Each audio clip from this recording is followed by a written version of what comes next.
Go. I'll do the Wayne throw. 5, 4. What's up, everyone? Welcome to episode 92 of the Left Coast Leafs podcast on location. We're in person. Yes. First time since March 21st. Human interaction. It's weird. And we have an Austin dog with us as well. Yeah, we have a dog. The dog, he'll be coming in and out of the shot. So, how you doing? I'm doing pretty good. Self-haircut? Second self-haircut. I'm impressed. Got a good fade on that one, too. Yeah, it's not bad. Yeah. It takes like 24 hours, though, because like you do it and then you feel around and then you have to like do little touch-ups and so it takes a little bit of time. Jeez. That's not 24 hours. That's a long time for a haircut. It's free. It's free. And we got nothing but time, right? Yeah. So episode 92 is the Igor Oshiganov. I thought you were going to go with your best buddy, the person that you love with Odog. It is. It's the Jeff O'Neill, the first guy to wear 92 for the Leafs. You love Jeff 92. O'Neill. I do love Jeff O'Neill. Like you are a big Jeff O'Neill guy. I love Overdrive, so I like how candid he is. I love how much he loves the Leafs. So we're on location by a golf course because of this storyline that's unfolding on Overdrive, which we'll talk about in a minute. I didn't even know about it until you texted me earlier today about it. You're not a listener. It's 3 hours a day. It's not really. It's 40 minutes. 40 minutes 3 times. But we did get a beer from Wyatt at Liquor Planet. Ooh. Tell me about it. It is a Powered Leopard IPA. This looks nice. It's a strong beer. It's from the Nelson Brewing Company. Yes. This fierce IPA is well fed with Raku, Citra, and Azek Cairo hops. # our pint, our people. All right. And as a bonus, Wyatt gave us 3 cans today because we got producer Reg behind the camera. Potentially going to YouTube this sucker. I'll toss him a beer. I'll get my own. Let the bags fly around. Drinking in public's now allowed in BC, right? I don't think it's frowned upon as much as it used to be. No, I think it's legal now. Is it? You're allowed to drink, and we were walking around the block, Reg and I, about a month ago, with walking the dog. Each had a beer. It's good beer. Was it? Yeah, it's good. Nice. And we were walking, and we saw from the distance a black SUV coming down the road, and it was clearly an unmarked RCMP vehicle. Did someone narc on you? No, but he pulled right up to us, and at that point we knew we were spotted, so we weren't going to try and ditch our beers in the neighbor's yard or something like that. But who cares though? No, and he pulled up to us, rolled his window down, and he said, "Hey, I don't care about the beers. Have you guys seen a 9-year-old boy on a scooter?" Wow. Yeah. Wow. That's so random. And then he said, "But just a heads up, there's probably more than we're not the last cop car you're gonna see." So did something cross your mind of making a joke about how you like to see 9-year-old boys? No, maybe if I wasn't drinking, it would have been less incriminating.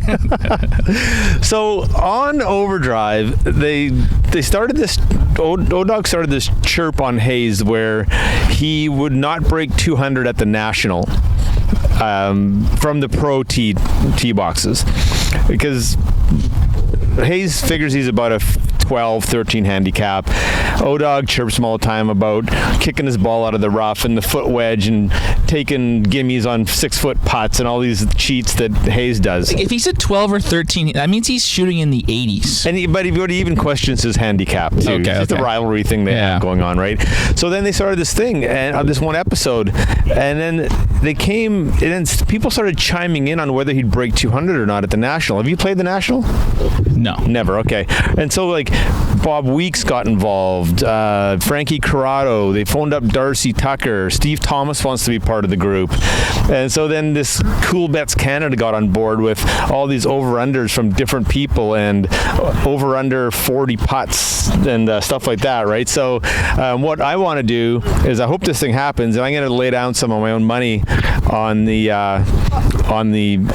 some of the prop bets, and if we win, we'll give the proceeds to charity. So that's supposed to happen around mid-June. So we got some dog action in the background. Ooh, the dog. Austin just got a nice headshot. A couple big dogs with Austin. We're gonna get you guys some play-by-play. We don't want to see any babies being made. No quarantine puppies, please. He's like the most friendliest dog ever. Loves everyone. Just likes to play. Yeah. If you talk in a loud voice to him, like he's so sensitive, where like he knows you're upset, and he gets like his head goes down. Now I know you named him Austin after Austin Matthews, but is he more of a Mitch Marner in his personality, just like playful and dancing on the bench? No, I'd say like more of a Nylander. Okay. Very sensitive, very soft. Well, maybe like Nylander pre-2019-2020 season. Yeah, and even like Mitch Marner pre-contract negotiation too. He didn't do a lot of dancing this year. He was more business. I thought Marner had a great year. He put up fine numbers. He put up good numbers. Oh, and for anybody who's wondering whether we're going to continue on with the Washington Capitals series from 2017. Oh, yeah. Probably not. No. Spoiler alert, they lost the next 2 games. Was it not getting good feedback there? I mean, it was fine, but I mean, there's a lot of effort for 2 losses. We kind of know what happened there. So yeah, it was fun doing those first 2 games. It was a nice little look back. 4 games, and now there might be a little look ahead to the future coming up. Some positive news coming out. Came down either late last night or early this morning that the players approved the 2014 proposal for the playoffs.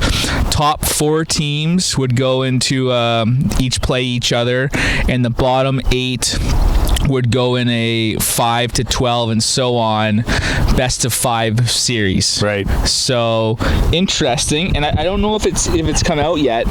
If it would be the top 4 seeds would play, and it'd be meaningful games where that'd be for the seedings. Yes. Yeah. I'm not sure that's been decided yet. Right. But this would mean the Leafs will play Columbus first round. Yes. Not kind of first round, almost a play-in series. But then the legitimate first round would be the winner plays fucking Boston. I know. Like, right? So they got to go through like hard-ass Columbus, who's not going to be easy. They did have a hot goalie. Yes, they did. Yeah. I don't know his name, but I understand he was hot. And not like GQ hot, but was saving lots of pucks. Are you sure? Well, I don't know. I'll have to Google him. Austin's chasing a paper bag. We're gonna have some good footage of this podcast. Just the dog running around. Yeah, the dog running around chasing a brown paper beer bag. It is Austin with an O. AUSTON. Yes. Yeah. So, I mean, I'm not going to complain about the format. I mean, if they can bring it back, like let's bring it back. I agree, and I think it's at this point it doesn't matter if they. I think we're likely looking at not even getting to games until at least July. Like, I think that's true, because by the time you plan this, quarantine the players, test them, get them into their locations. Yeah, it's going to be a July-August Stanley Cup playoff. So they have to do wherever they travel to. It's going to have to be a 14-day quarantine unless they go to Florida. But basically 14-day quarantine wherever they go. Yeah. And then you have to go to your training camp. And like my gym opened this week, and it was a very modified. You can only book sessions, 4 people in at a time. But so I did 2 workouts this week, and I've been working out at home, and after 2 workouts in a gym, my body was just like, wow. So can you imagine pro athletes who haven't skated in months? They're gonna need a long training camp just to even get ready to play games. I did have a question about your gym situation. So you posted a story, and there was a barbell on a rack and it was like at least 2 45s on each side. I was squatting. And I was going to ask you, did the person before you forget to put the weights away, or was that? There wasn't 2 45s, but I was squatting 215. Okay, that's good. Yeah, and my legs are still sore from it. 215 during a pandemic is pretty good. Yeah, before I was up, I got up to 235 or 240. I can't remember. It's all right. So it dipped down, but the 215 was like that was the max. Is this a personal trainer situation? There's no personal trainers there. Oh, so that's just you, not a group, just you going in and doing it? What it is was like they had 4 sections roped off. You had to go into your roped off section. Anything you touched, you had to put into a pile. And you had 50-minute sessions booked. Okay. And then after 50 minutes, there was a person there, and they would escort you out one at a time. Right. And then that person went around, their mask and gloves, and they cleaned everything that you touched. So you book 50-minute sessions. They have 10 minutes for cleaning. Then they bring in the next set of people. Okay. And like I know, like they're maxed out on memberships. They have a huge wait list right now. Is that right? Eh? And I haven't ventured back to the gym. Actually, we have a gym at work for our clients. So when it's not being used, I can go in there and do that. So the Y hasn't announced any sort of openings yet. Yeah, I think like the public gyms will be a little bit longer, most likely. A friend of ours just bought an Anytime Fitness franchise and opened it up like in February. Oh wow! Like out in Sydney, BC. And Reg, was he reopening this week? Next week. Next week is reopening. Doing all the modifications right now. Reopening next week. So back to the playoffs. So the format is what it is. They could have shown me 10 different things, and I would have said, okay, great, fine. I can make a plan too. Like anybody can make a plan. But how optimistic are you on this actually happening? A city being accepted as a hub city, or accepting being a hub city?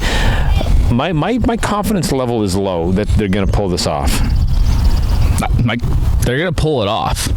Like look what's happening in the United States right now. Like they're fully opening up. Yeah. Like it's. That's why if I really was serious about getting this done, if I wanted to get this done, I wouldn't even look at a Canadian city. Austin ran on the golf course? Yeah. Hey, buddy. I wouldn't even look at a Canadian city, and I'll tell you why. There is a that boy Austin. He's having fun. I think at any time, if anything gets a little bit sketchy, one of our provincial health authorities, even in some of our most conservative provinces like Alberta, BC. Well, we're pretty liberal, but even like not our health authority. Yeah, which is great though. They would shut it down. I think they would shut it down, and I don't know what kind of, if it's a 1 case situation, if it's a 5 case situation. But yeah. You take it into any stronghold Republican state in the USA. You got carte blanche to just ride it out and play it out. Like I'd go to Vegas, I'd go to Arizona, I'd go to Florida. Doesn't matter. I just I don't know what would happen given if there was like strict quarantine guidelines already in place. I don't know how that would work. It's one where you just don't even know from the health authority standpoint, and it's too difficult to even comment on. Like let's say you were a player, okay? And I mean, I guess it doesn't matter if you were a player on a team that had a good chance or a lesser chance. I think everybody actually has a good chance. This example here. Yeah. Bo Horvat was recently on the Spit and Chicklets podcast, and he said his wife is due in July, which Jesus. In a normal year, great timing, no issues. Yeah. But is Bo Horvat going to leave his 9-month pregnant wife, miss the birth of his newborn baby, to play hockey? And potentially till late August if they go on a run. And would anyone blame Bo Horvat if he didn't go and play in this? And that was going to that's where I was going. Like, what if someone with Max Domi, who has diabetes, and is that an underlining health issue that could potentially, if you have the coronavirus? Yeah. So it's those things where these players that have these underlining issues that are some of the main drivers of the people who get very sick. That's a lot of risk for them to be doing that. And to what depth of quarantine isolation does everybody involved in it, including the chambermaids who clean your hotel room and cook your NHL has food? already said that one positive case does not shut down the league. Right. So they're already. It doesn't matter if someone tests positive. They're going forward with it. Okay.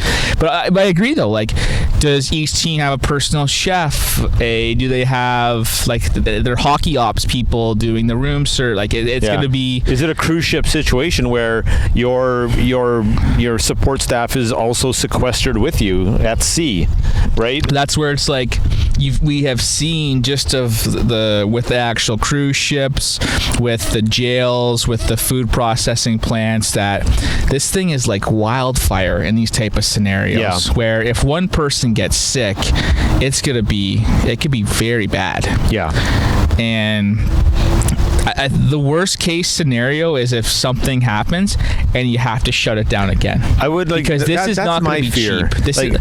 So $100 a test. Okay. Just for one test that they put out there, and they're having to test like 50 to 60 people per team probably. Yeah. So, and how often are you testing? Probably twice a week at least. And families aren't coming along, right? Wags, who children, knows? Like nothing. I don't know. I don't know. Yeah. So like that's where like, so this vote by the PA was easy. It's like, oh yeah, here's the format. I don't think it was easy. Well, what is it? 18 voted yes.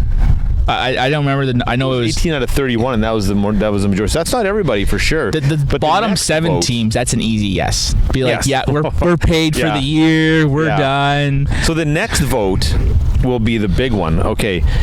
Here's the city you're going to. So let's say it's Edmonton. Before we get to that first, so let's say that the 7 that didn't make it, that's an easy yes. That means only 11 of 24 voted in favor. That's less than 50%. It is actually, yeah. Yes. I think that's a safe assumption to make too. Now, unless it was 18 of the 24 and the other ones didn't even need to vote. Well, no, they're PA too. They'd get a vote. Yeah. Yeah. So it comes down to escrow because like by playing here, they're going to lower escrow. That's right. And so the next vote will be, okay, Group A, you are in Edmonton. We're going to start July 1st. Potential finals, Game 7 of the Stanley Cup is going to be August 28th. Tell your families goodbye in the middle of an epidemic or a pandemic. And how is that vote going to go? That'll be the vote that I'm the most interested in. Right, then the actual I thought format they've already signed off on it. Like that's already like they've approved that. I don't know. Did they just approve the actual format? Yes.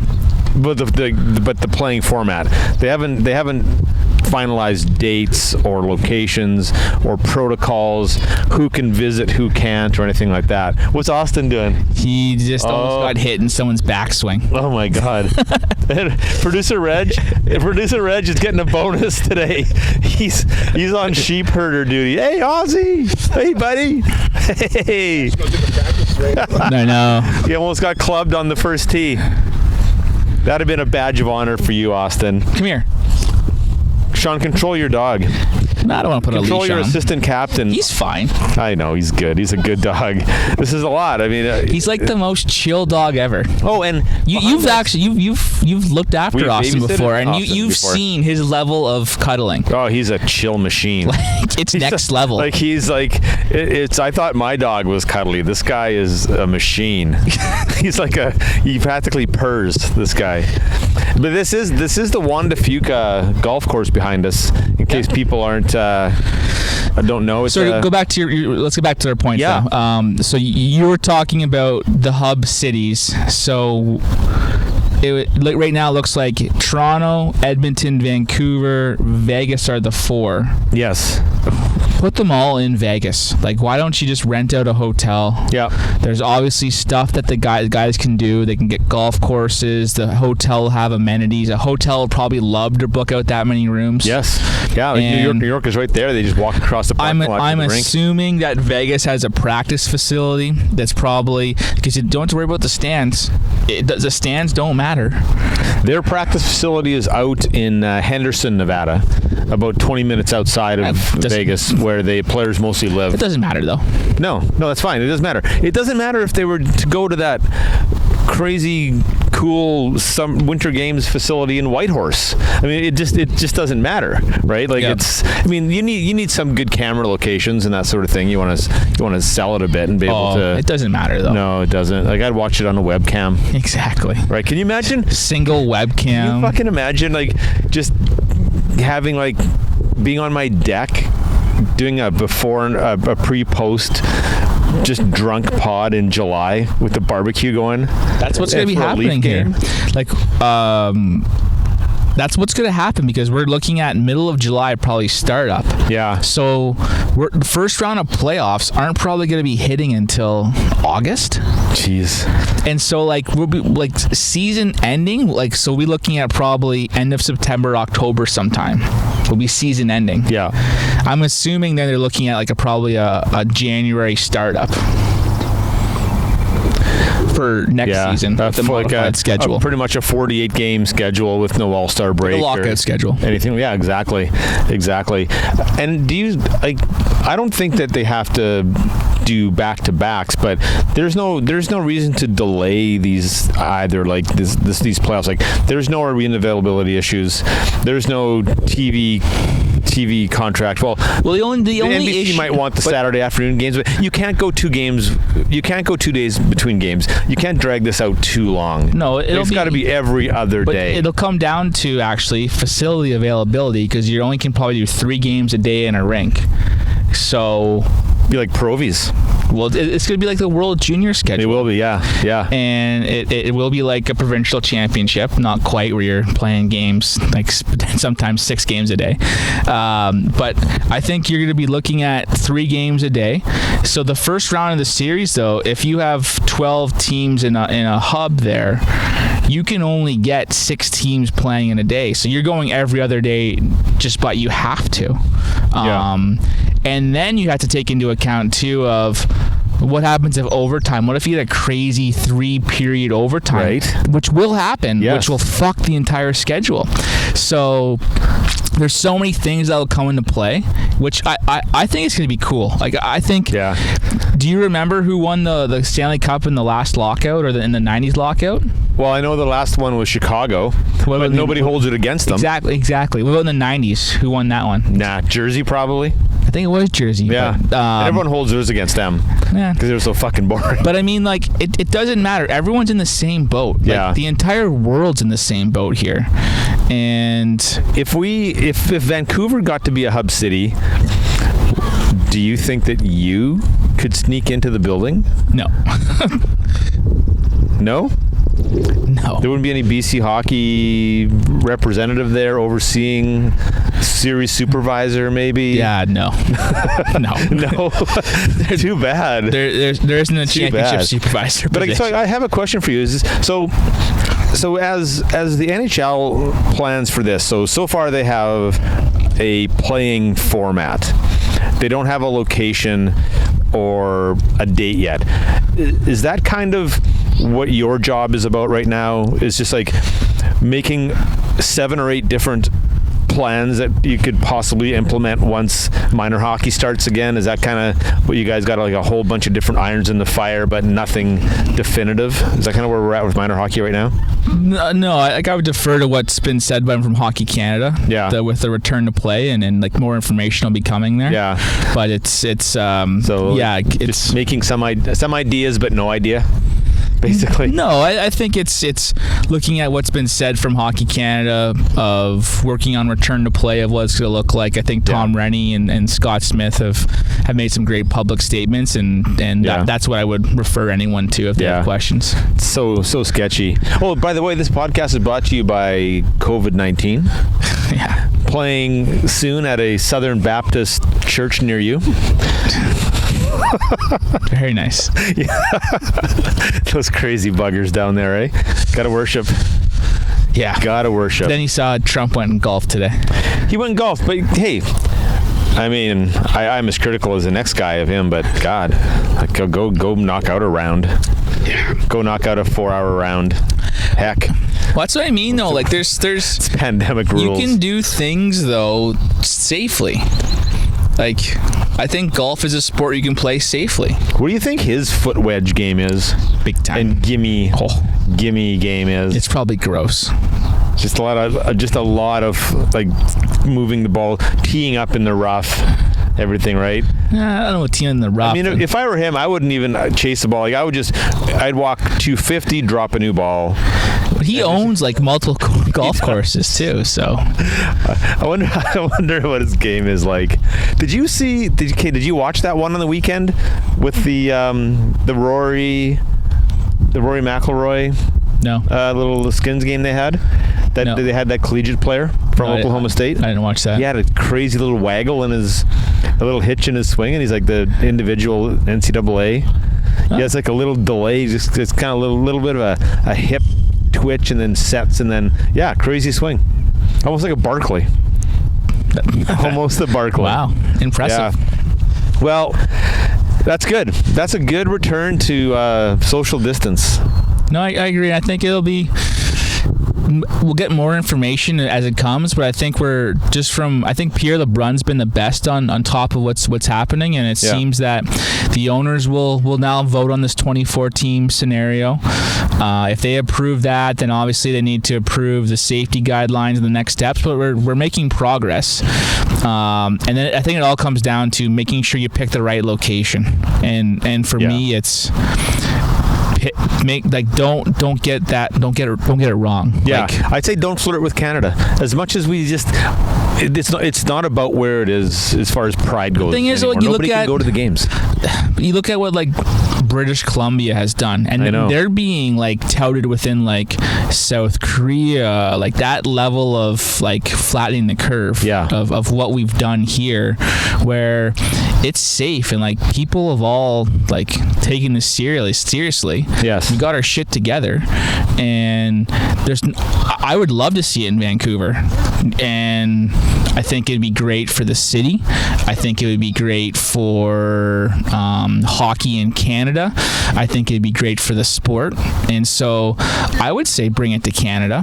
The only thing I would caution with though is if you have a hub in the United States and a hub in Canada, then making sure that whoever the eventual winner was to play the championship series, that there isn't a required 14-day quarantine. Oh, right. So, if you have to cross over, that's correct. Right. No, that's an excellent point. So actually, it's needing to make sure that I would actually like to see it all in Canada. To be honest, I think having said that, you know what? You just opened my eyes that I think it all has to be in the same country for that reason. No, I would love to see it all in Canada because I think it would be great for the sport. It doesn't matter because it's fan-wise. It doesn't matter where it's being played. No. And I think just from an economic standpoint, I know obviously the Americans want it in the USA, but like I would love to see it in Vancouver, Edmonton, or Toronto. Yeah. Because I think it'd be so great for the economy, for local, like they're talking about renting out an entire golf course in Edmonton for the duration of it. Like how pumped is that golf course being like this? Like this is money that is so needed right now, where I get like let's go to the reddest of the red American states, but let's go. I would rather see it in Canada for areas that have done a fantastic job, BC being one of them. Mm-hmm. So that's just my opinion. I think it's more than hockey. I think it's people getting jobs, like putting money back into local economies. That's important. Even if there's no fans in the stands, like you're talking about a massive influx. like 40 to 50 hotel rooms per night per team, 4 or 5 meals a day, the extracurricular of golfing, like it's going to be, wherever this goes, it'll be like its own little economy. It's going to be massive. If the Leafs made the finals, would you pay $500 to have your cardboard cutout in the stands? No, because I wouldn't want, at this time, I would not want to waste money on something like that. But you know what? That's a great idea for revenue generator, because I'm sure people will pay $500 to have their cardboard cutout. I forget which team it was, but a soccer team had 13,000 cardboard cutouts of people in the stands this weekend. And people paid to have it done. It's insane. Yeah. And on your point of we could talk about this for a long time. On your point of the positive test not shutting it down, after last week's restart of the German soccer season, there was about 5 or 6 positive tests on the Monday, and they're keeping it going. Of support staff or players or something like that. So I think that the key is of whatever protocol you have in place is approved ahead of time by that local health authority. Yeah. That you have the approval of these are the steps that will be taken should a positive test occur. And my biggest thing would be of making sure the people who have the underlying conditions, the coaching staff, the general manager staff, because they're all older than the players, obviously not in as good a shape, except for Brindamore. But really, like that would be it would be absolutely terrible if someone got very sick, a coach or management staff, and ended up in, like, that would be a very bad thing. If the Leafs beat Columbus, I'm obviously bad if a player does too, but the players are just like, they're in peak shape, and it's very, very unlikely that they would get sick given what we've now know. But at the same time, they 100% will be taking a huge risk. And the Leafs beat Columbus and have to play Boston, and you could give COVID to one Boston player and he'd be out for the series. I'm not answering this question. Who would it be? I'm not even answering this question. If you could give a knee injury to one Boston player, who would it be? I don't want anyone to be injured. Damn, because the knee injury was actually going to be the answer to my COVID question. You danced around that one pretty well. So should we wrap this fucker up and play some bocce ball or what? Yeah, I could do that. We could do that, eh? The dogs ran away again. The dog's gone. Oh, yeah, there he is down the fence line, looking for squirrels. So anyway, shout out to the Juan de Fuca Golf Course, par 3. Great beer here, too. I've yet to break 100 Nelson at this course. Brewing Co. It's a 9-hole course. Yeah, there's a lot of water here, okay? And I don't cheat. My first experience with Nelson Brewing Company was at Boston Pizza in Castlegar. I was there for the BC Intercollegiate Hockey Championship. Selkirk College in Castlegar, and I went to a Boston Pizza, and I said, do you have any local craft beer? And they said, well, Nelson Brewing Company. I'm like, bring it on. I'm glad they didn't say Kokanee. Very good. Right? Have you ever toured the Kokanee factory? Have not. Yeah, we did one year. It was good. Good times. All right, so shout out to Wyatt coming through big time for us today. Thanks, Wyatt. Very good beer. You know what? This is an Austin Matthews on opening night. This is a 4-goaler. Yeah, I would crush a 6-pack. I would crack a few of these. Oh, right. Austin loves it. And there goes the dog. Hey, buddy. Yeah, we'll wrap this up. But He's anyway, having fun. Awesome being back together again, Sean. It's been way too long. The Zoom chats were fun, but this is even better. Austin Stiffer on the mic. All right. Go Leafs, go. Go Leafs, go.